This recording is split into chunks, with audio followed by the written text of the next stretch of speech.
This video is going to take you through lesson 6.1, which is the introduction. Lesson 6.1 is going to talk to you about the types of chemical bonds. Before we go into the types, just a quick review.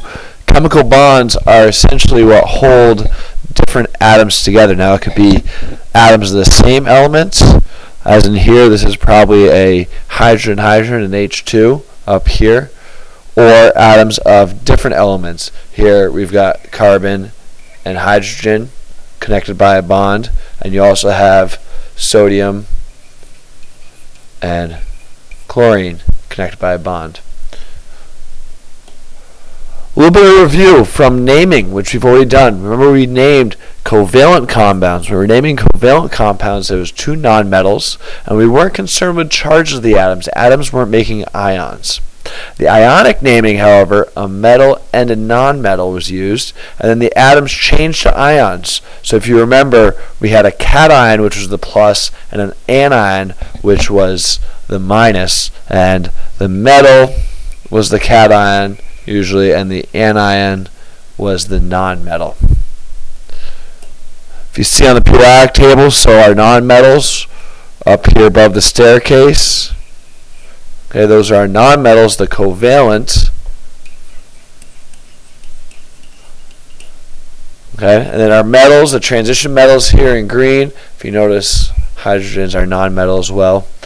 Our metals, the transition metals, and then over here, rows 1 and 2. Those are all the metals. So those are our cations for ionic. Types of bonding. So that review is going to lead us right into here. We have covalent bonds. Okay, and the covalent bonds, the outer shell of the electrons are two or more separate atoms that are shared. So they're sharing. Covalent's all about sharing. The atoms bonded fill their outer shell, their valence electrons. They're looking for 8, except for, and we'll get to this later, hydrogen needs 2. Alright, and then we'll get to a couple other exceptions later. So we want the outer shell. 8 is great. The covalent bonds are happening. Remember electronegativity trend, they actually know the electronegativity of different elements if the difference between the two atoms is less than 1.8. So the electronegativity difference is less than 1.8. The two types of covalent bonds, we're going to look at polar, which is electronegativity difference of 0.3 to 1.7, and non-polar covalent bonds. But covalent bonds, just like in covalent naming, there's no ions, and it's nonmetals, so they have very similar electronegativities. Polarity in the covalent bonds. Covalent bond is a stable neutral atom. However, polarity means there is a partial positive and a partial negative side. So there's negative and positive poles. A picture down here, you've got a non-polar covalent bond. So you've got two hydrogens. This is H2 right here. Hydrogen and hydrogen have the same electronegativity because it's the same type of atom. And so neither of those atoms are going to pull the electrons towards them. See this electron cloud here. Okay, so they're kind of sharing an electron cloud together.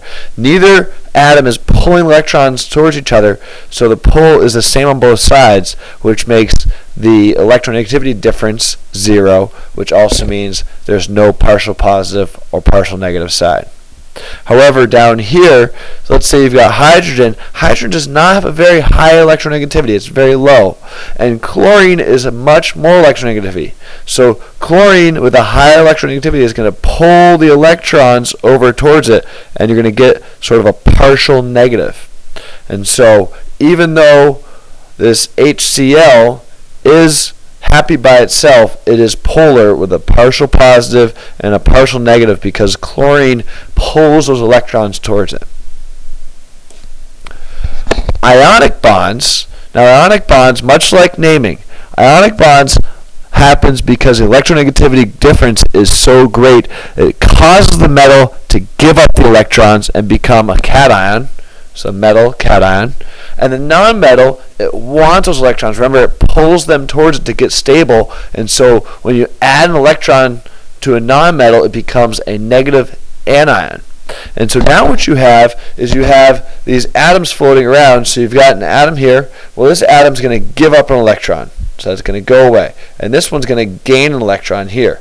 And so now we're going to become positive. I'm doing brighter colors so we see. A positive here and a negative atom here. And then what happens is those positive and negative charges start pulling each other together. So the cations and anions, they start becoming really attractive, or attracted to each other, because the positive and negative charges attract each other, the whole opposites attract sort of thing. And so you end up with an ionic compound with a whole bunch of positive and negative ions coming together. Now the reason, let's say you do this, and we'll get to this later, but the reason it doesn't just pair off where it's one positive and one negative, and you want to say, okay, wouldn't that be happy? Wouldn't they bounce each other off? Well, that's because there's a whole bunch of more anions there. So let's say I throw another negative here, and another positive here, and another negative, or another positive here. Well, what's going to happen is this negative is going to pull on this positive, and this positive is going to pull on this negative, and this positive is going to pull on this negative. So you end up with this whole network of attraction where all these ions hold each other together. And that's where you end up with a big crystal here. Before class tomorrow, or next time after you watch this, try these questions 6.1. We'll start by going over these. For 3, make sure you use the periodic table. Okay, remember metals versus nonmetals. That will help you figure out which type of bonding you want to see between those types of elements.